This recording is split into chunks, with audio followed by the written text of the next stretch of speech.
whatever you've asked me, I've answered the question. I've never been one to shy away from anything. There is no elephant in the room here inside the Hall of Fame. Otherwise, we wouldn't be talking about CM Punk if that was the case. I tell you, I try to look at everything from the same perspective and give it all the same, so to speak, weight. And just say, for instance, when Chris Jericho fell off the cage, so many people, totally just ate that story up. This, that, whatnot, and the other. But I know Chris Jericho's and what he's out there doing. He's out there there again. The word I always use, entertaining. He ain't about going out there and hurting himself and putting himself on the shelf to go out there and do some overly, stupid stunt to get a rise out of the internet. That's just not going to happen. Then we go to the death match with Nick Gage, and I tell you, man, it was an awesome match, but it was one of the safest matches that you could ever do from that perspective. And I said it was going to be that way before it ever happened. You asked the question, will Nick Gage be able to go out there and be, controlled from, and I say, of course he will be. I say, because this is TV, this is a big shot for him. So many people hated on me for giving Nick Gage props. So many people hated on me for giving this guy props because he got a tooth missing. It's amazing. No, I'm serious. It's amazing the hate one get for praising someone or just having a comment about someone like CM Punk. Like I say, CM Punk and I, we don't have any beef with each other. If I saw him, I'll tell him, man, you could have did so much more with that promo. I was looking for the pipe bomb. Okay, that's what I was looking for. Okay, so if you can't respect that as a man, because I'm willing to say to a man's face what I say on the air.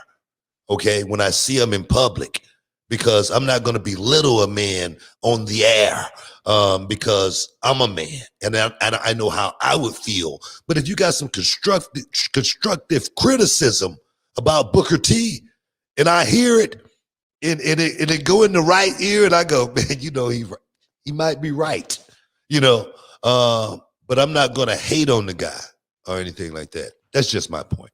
So let me ask you this. I just want to clear up things that people say on the internet. Has WWE or did WWE tell you to say anything that you've ever said on this show? Have they had influence? Have they made phone calls when you brought up AEW and said, Booker, don't talk positively about AEW, Ring of Honor, Impact, any other wrestling company but us?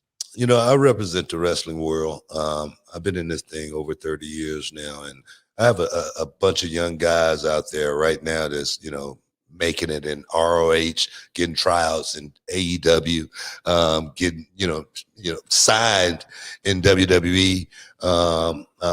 And my thing is this, man, if I can get these guys in some work anywhere in the world, Japan, I'm going to get them there. And if I could talk about it, because it ain't about me. It ain't about WWE. It's about the wrestling world.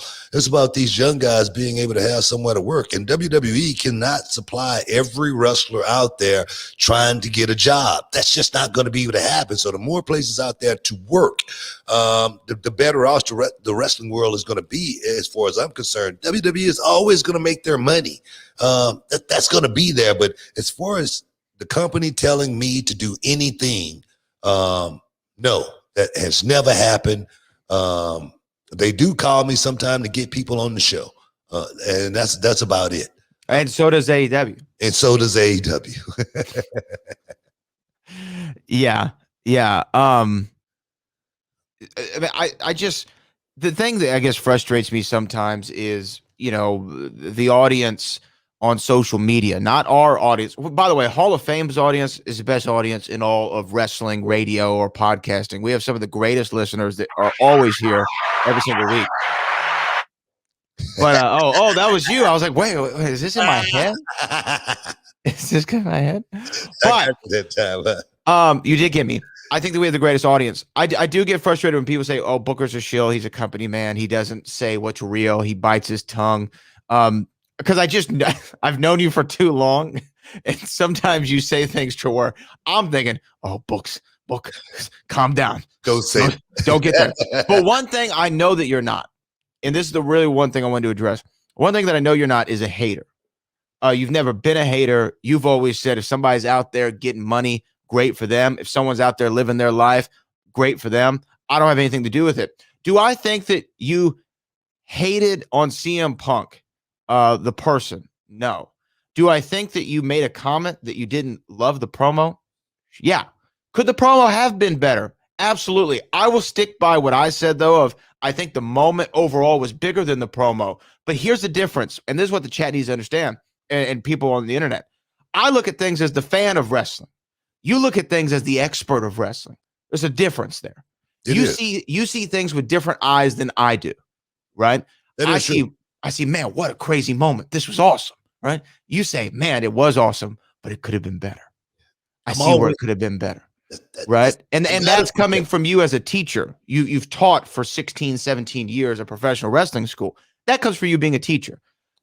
I think that the internet, again, saw a clip where you said CM Punk struck out because he brought up WWE and ice cream bars. That was the headline.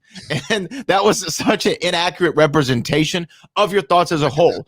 If I were to sum up what you said is, I thought the moment was awesome. It could have been better. That really, one statement sums it up. And you wouldn't have brought up WWE. A lot of guys who, when they jump over there, bring up WWE, and it's kind of a thing. In some ways, I can understand him bringing it up because it is a big part of his story. Why have you been away for 7 years? Let me tell you why. But all that is to say is I don't think that you're a hater. I don't think you've ever been a hater. And if you were a hater, we wouldn't put CM Punk in the intro video for your show, The Indies. If you hated CM Punk, you wouldn't have brought him down to Reality of Wrestling. If you hated CM Punk, you probably had a little pull at WWE backstage and said, "Don't hire this man," right? Or made it difficult. But none of those things happened. Of course, you were never going to do something like that because you just have a different perspective than 99% of people who watch that promo because you happen to be an expert in the field. 99% of the people that watch this stuff, yeah, you're exactly right, because I'm looking at it from a professional perspective to where, well, my students, just say, for instance, that promo, and my students are in that position one day. What should you be thinking? What should you be thinking about? And for me, it's very, very easy. I don't know, maybe because I've always been the character. I've always tried to step outside, and I've seen people say, "Well, I've never seen any great promos from Booker T." Well, I've never looked at myself as a great promo guy or anything like that. But I was a guy that could talk on the mic. I was a guy that could put words together, and you go, okay, I can dig that. You feel me? I can dig that. So, but like I say, take nothing away from CM Punk, man. I'm glad he's back. I'm glad AEW fans are digging this whole thing. And like I said from the beginning, man, this thing could really turn out to be something. They got something that it's just like when TNA back in the day had the 6-sided ring. I talk about that all the time. I say, man, those guys had something. They made the fans feel a different way. I actually experienced it up close and personal myself and Rhino in England. And man, what an awesome field. It was like electric. And I was like, wow. I was like looking around. Me and Rhino looked at each other. And I don't think we touched the match for 5 minutes because the fans were going crazy. And it was something that I had never experienced outside of WWE and WCW like that. And it was new. It was fresh. That's what these guys got, man. They got something that's fresh. People are going to like it. I said this on Twitter after that segment the CM Punk had, and even that whole show. That whole show was real good. By the way, shout out to Kiera Hogan, who was on that show. Big fan of Kiera Hogan. But I think the war is on now more than ever.